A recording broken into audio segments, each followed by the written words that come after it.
Alright, that's fine. You can just do that. Point was Just start at Desolate Lighthouse. Alright, cool. Alright, so the deck plays one of Desolate Lighthouse or Desolate Loot House, and this card's just like really awesome because you're all just like, hey yo, I have like 5 lands in my hands, gonna loot house. I don't know why you'd have 5 lands, a lot of lands, but like... That doesn't sound like we're winning. It's really bad. Does not sound really bad. good. But it's really good for when you just have like a bunch of cards in your hand that you're all like, this card's useless in this matchup where you have a lot of lands or something like that. Really good to feed your Tarmogoyf. Really good for another potential Snapcaster Mage target. Good for hello. What's up? I'm trying to think. Because Rabbi was like, it's going to be the second half of the 1st century BCE through 50 CE. So it's like 50 BCE to 50 CE? Yes? Yeah. Sure. Anyways, Desolate Lighthouse. Do you have anything to say about that? It's really good with a deck full of one-ofs. Yeah. Because it helps you get to them quicker, helps you get rid of the ones you don't need in the matchups. Like, sometimes there's cards you can't side out, like that Kiki-Jiki. I'm kidding. No, he gets sided out all the time. It's literally like every matchup Kiki-Jiki gets sided out. No, but like things like your opponent just has like no creatures in play. You don't need the Anger of the Gods. You know, you can Snapcaster back later, and you're like, well, I kind of like a Tarmogoyf right now, or like a creature, you know, something to do, something to put pressure on the board, and then you just draw good cards and get rid of the ones you don't need right now. This is super a random question, but with Bounding Krasis, is it permanent or creature? No, it's only creatures, unfortunately. It's only creatures? I Okay. really wish, but then I'd have to play Deceiver Exarch. It's the only one. And then you just play Twin at that point. Yeah, just play Twin. But the thing is that Bounding Krasis is a 3/3. It's so good. Big. There's so many times where just Goyf plus Krasis, remand your spell, snap remand your spell, just wins a game. Yeah. It's such a big swing. You have like so many good like ways to like kill your opponent. It's like really awesome. Yeah, it's a super intricate deck, and it's like it's kind of difficult. Like if I was just to hand this to anybody and be like, play this deck, they would probably lose. And the only reason I ever win with this deck is because I've been playing Magic for a long time. And I've been playing with these buddies of mine for a really long time. In some format or another, I've been playing with all these cards for probably since... Yes, since every one of these cards has been printed, I have been playing with them. I mean, also too, like you're the person who built the deck, so like you know the deck. Yeah, I'm also like super in tune with the how it's supposed to work. how many one-ofs there are, like what I need in each situation because of the testing I've done. Yeah. Yeah. Cool. So yeah, our fetch suite in this deck is 3 Misties, 3 Scaldings, and everyone's upset that I put this in the deck, but the 1 Wooded Foothills.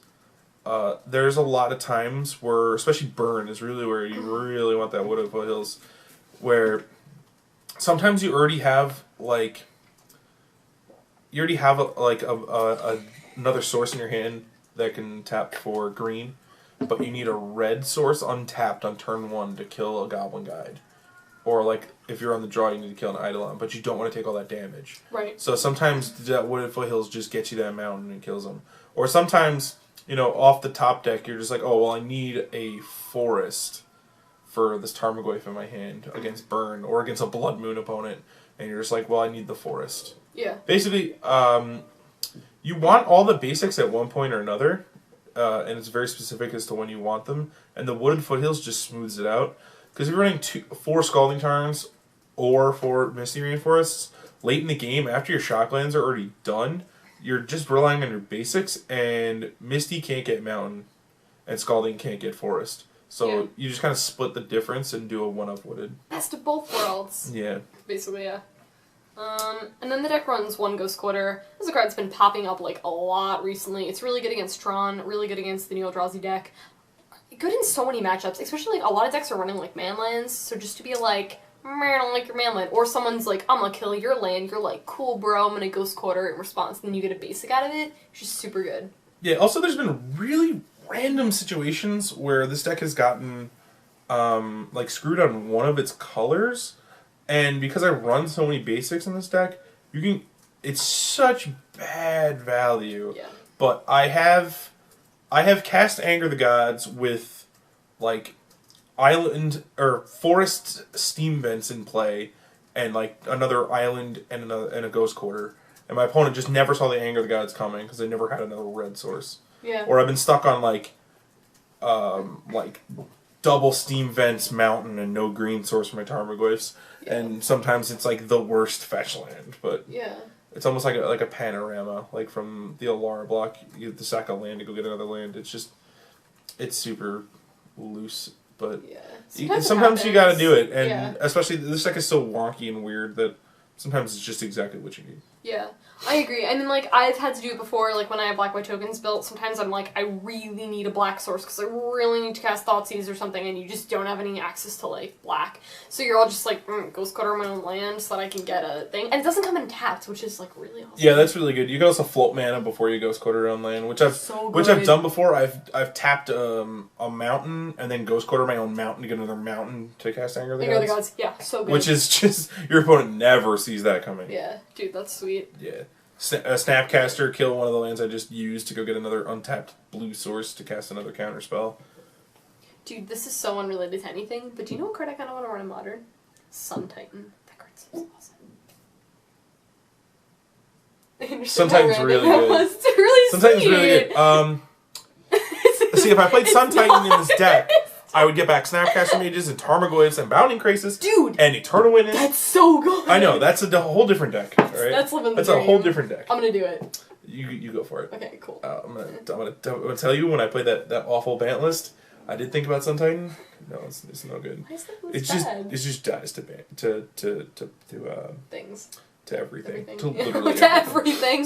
You wouldn't think Sun Titan dies to everything, but Sun Titan's pretty killable. Is Sun Titan permanent or non-permanent? Oh no, it's permanent. Dude, then you like have Ghost Quarters, and then you're like Sun Titan, Ghost Quarter other lands. You know, there's a card that lets you play lands from your graveyard. Did you know that? Yeah, the artifact thing. Yeah, Crucible. Yeah, that. Yeah, you can do that. Dude, I'm gonna build this deck. I had an EDH deck that did that. Did you really? Yeah, cool. I had to put it away because nobody liked playing against it. Yeah. Strip Mine, Wasteland, Ghost Quarter, all your lands out of the game doesn't really sit well with a lot of people, including myself. I just like did it too often, and I was just like, nah, not anymore. Gotta put it down. Let's put that away.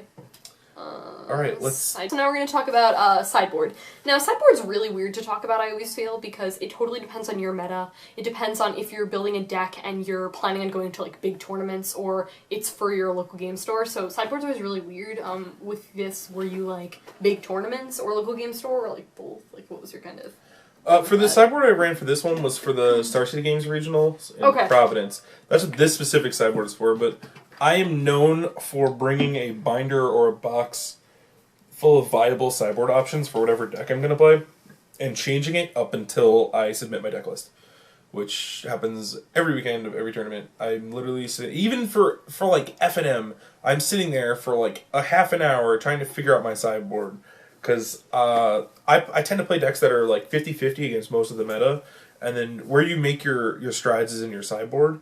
So this specific sideboard is probably going to be changed in like a day or two when I go to like play another tournament. But, you know, it's just there are some cards in here that are staples and cannot move. Like, there's a couple flex spots that move around. Yeah. Some cute, fun things that I like to do. And then some things, like, borderline necessary. Yeah, I understand, yeah. So for the tournament, I figured Affinity would be really good, so I ran 2 Ancient Grudges. Yeah. That card is two things. It's value stapled to value. Against Affinity. It kills everything. It's also pretty good against Tron. Tron tries to Oblivion Stone you out of the game, and Ancient Grudge just takes care of that. Takes care of their maps. It takes care of everything. I think it's adorable when you're playing against Tron, and they're like, Oblivion Stone, and they like don't have mana open, and you're like, cute Culligan's Command, or Ancient Grudge, or Vandal Blast. Anything to that degree. Yeah, it just puts them so far back. Yeah. This deck running so many Lightning Bolts and stuff is already pretty good against Affinity, but the Ancient Grudge just definitely shores that up like no tomorrow. It just helps so much. I always prefer like something like Vandal Blast. That's what I run in my sideboard. But I understand why people do Ancient Grudge. Just like kind of like sometimes a better spell removal. Well, there's a big reason I'm playing Ancient Grudge.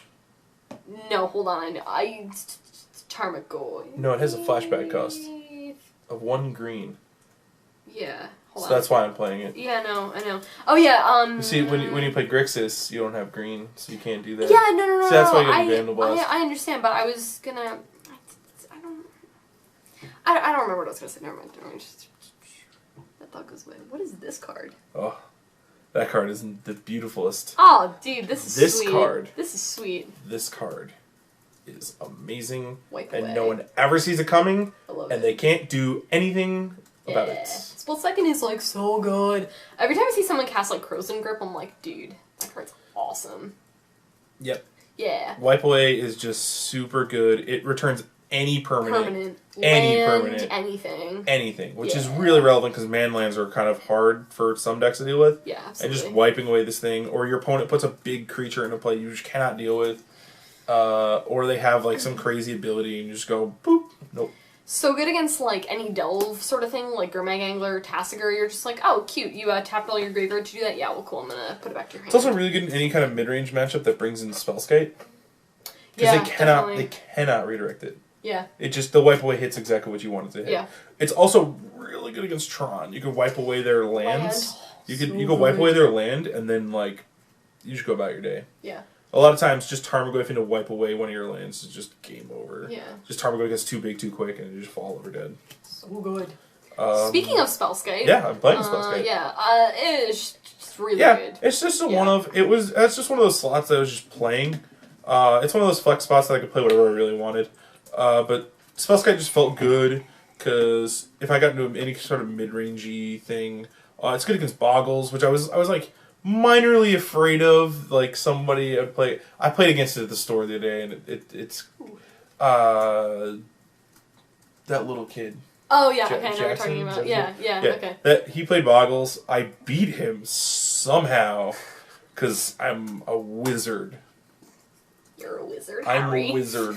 I'm a very powerful planeswalker. So I managed somehow to get there. Mildly distracted by my phone going off. Yeah, Spellskite's like really good. It's good in like a lot of matchups, a lot of Affinity. things that are like They target. can't Ravager. It was really good against Twin. Oh yeah, duh, it was. Cute. That's I really I good. won't ever stop making Twin jokes. I think it's like the funniest thing. I'm like super sad Twin went. I wanted to do the Retreat to Coral Helm, Dryad Arbor combo. I was gonna be that guy who's gonna do that. It was gonna be awesome. He'd be like, oh, kill your Deceiver Sword. And I'm like, Dryad Arbiter. And it would have been cool. Okay. Then the deck runs one of a Pithing Needle. I don't know how I feel about this card. Pithing Needle is in there because this deck actually has a problem dealing with Planeswalkers. If they resolve a Okay. Planeswalker, it's super hard to deal with. It's also really good against manlands. Inkmoth Nexus in particular. You could Pithing Needle just hits everything. It's just so good at dealing with things. Like it deals with Spellskites, it deals with opposing Spellskites, it deals with opposing Planeswalkers. Liliana, like my opponent plays Liliana, I just play a Pithing Needle and I just laugh at them. Yeah. Now they just have a Planeswalker that does nothing. I don't care about it. I don't need to attack it. I don't need to do anything to it.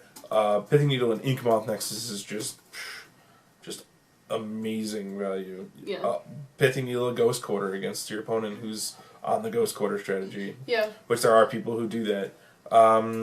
Anything that has a crazy ability, even a Desolate Lighthouse in a control mirror, when anything, it is the Swiss Army knife. It literally deals with anything you could want it to, which is why it's in there. And it's like 1 mana too. It's a 1 mana like deals with a lot of things. Really good. Yeah, it deals with Steel Overseer.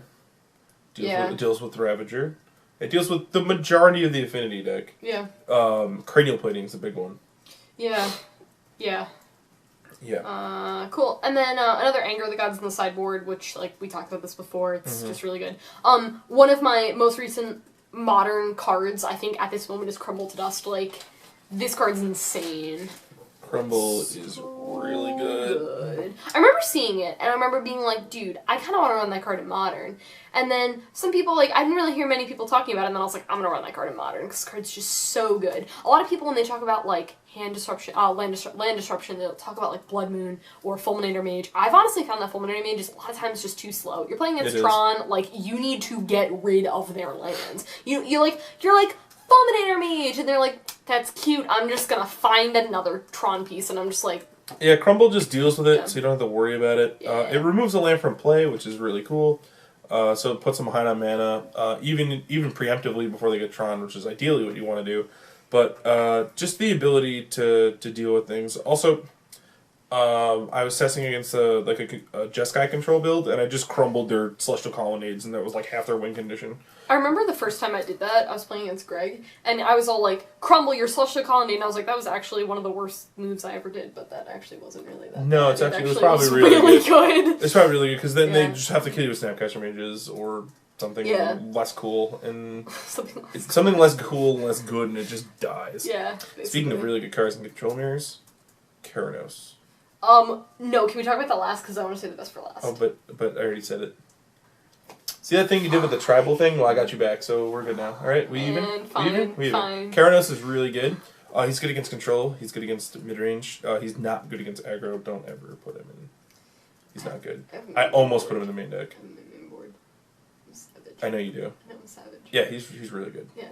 Yeah. Can I tell you how much I love this card? Because I don't think you understand how much I love this card. Keranos is actually fantastic because if you're playing against, like, basically any deck that's not a control deck, they actually cannot answer this card. I can think of very few cards that can actually answer it. One would be, like, counter spells. Two is, like, Celestial Purge, which you'll see in some people's sideboards, but not a lot. I love Celestial Purge. I had it in my sideboard when I had Black White tokens, and it was great. If I was playing white, it would be in this deck. It would be 100% in a sideboard card. It's crazy amazing. Kills everything. It literally, it's so good. So good against John. Liliana. Liliana. So good. Liliana, Olivia, mom popped up shop. Deals with it all.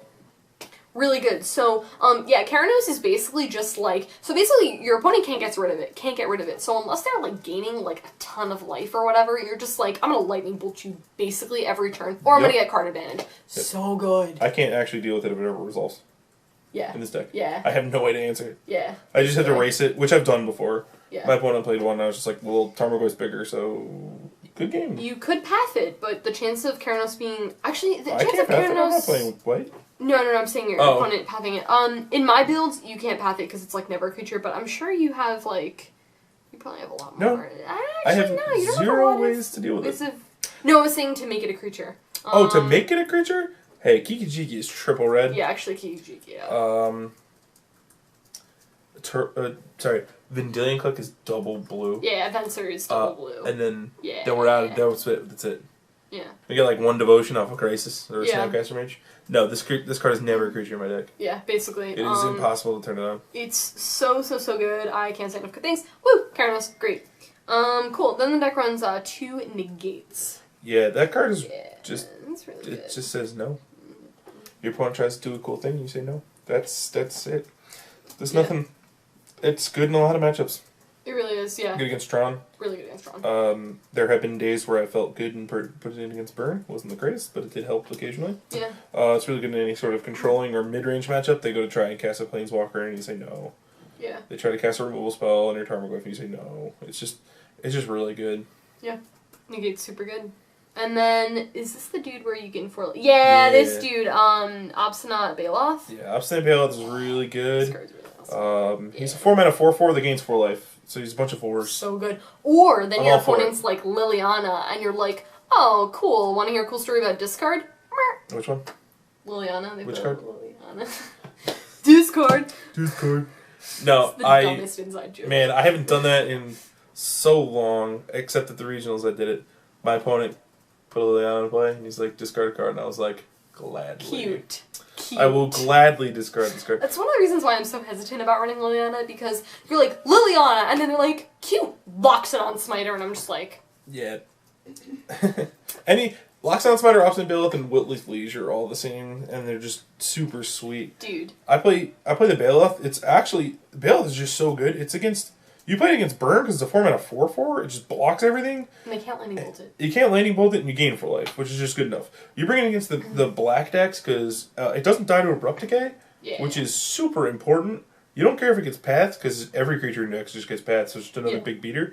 And they just Liliana or Thoughtseize it, and you just laugh hysterically.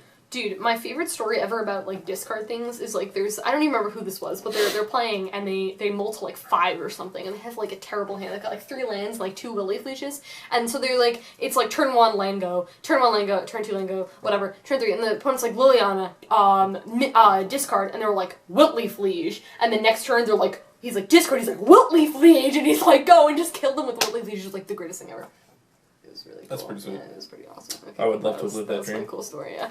Living the dream. Okay, cool. And then there's you do another Thragtusk on the sideboard. Yeah. Cool. All hail Swag Daddy. I call it Swag Dust. Well, yeah. So there's 2 different nicknames for it. There's Thrag Daddy and Swag Tusk. I just call him Swag Daddy because it's the combination of both. Best of both worlds. Best of both worlds. Just call him Swag Daddy. Yeah, he's really good. We talked about this in the main board. Yeah, he's just really good. Grisha thinks this is funny. Yes. Then we run another, which spell? Dispel. Dispel. That card's really good. It's good against instants. Specifically only instants. Specifically only instants? But, it's really I good. am not hesitant to board it in a lot of times. Yeah, it's really good. And I think, like, this card is, like, awesome, and I want to run this card, Feed the Clan. Feed the Clan is so good in my deck. Oh. I have so many creatures that trigger it. The 4 Tarmogoyfs trigger it. The Thragtusk in the main deck triggers it. Huntmaster, when it flips, it triggers it. After Sideboard, my burn/affinity zoo plan is just to bring in 2 more creatures that trigger it in Thragtusk and Obstinate Baloth.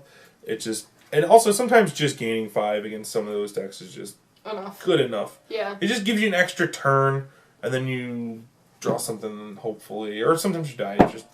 That's magic, though. That's why we play the games. Like, you're playing against Burn, and then you're all, like, 2 mana gain, 10 life, and your Burn deck's just, like... Yeah, actually, they probably cast, like, Skullcraft, well, it's been a long time since I have successfully had life gain against me when I was playing Burn. But sometimes it does happen. Okay, I thought you were coming over here. Okay. Yeah, that's all I got. That's pretty much it. This deck is cool. really Yeah, sweet. cool. It's really fun. It's really hard to play, but it rewards playing very tight. Like, you have to play really, really high levels of Magic, like, really tightly in order to play this to its maximum potential. Yeah. It definitely rewards playing it over and over and over and over and over again. Yeah. Especially against every single deck in the format. I think, we were talking about this earlier, like, and how what decks are really good right now, and, like, talking about, like, mid-range decks and how, like, they're just, like, some of the best things to do because they have a really good matchup against, like, basically any deck without even sideboard yet. So, I think, like, running mid-range is definitely, like, the place to be in Modern. That's just me, though. Yeah, I definitely think Tarmogoyf is really good. It's just always really good, but it's pretty good against the Eldrazi deck because it just fights it. Yeah. It's just as big, if not bigger, sometimes. Removal spells are okay against the Eldrazi deck, but just tempoing them out, because that's what they're trying to do, is just, like, play these big idiots quickly. If you can play big idiots quickly, or say no to them playing their big idiots, it's really good. Yeah. Yeah. The deck's sweet. I like it. Cool. Yeah, that's pretty much it. It's a fun deck. Yeah, that's pretty much it. Alright, yeah. Hope you guys... Are you going to say goodbye? Well, yeah, I was going to say... Just say goodbye? Goodbye, yeah. Are you ready goodbye? to say goodbye? I'm ready to say goodbye. Okay, cool. I'm waving goodbye. Goodbye, beautiful jellyfish.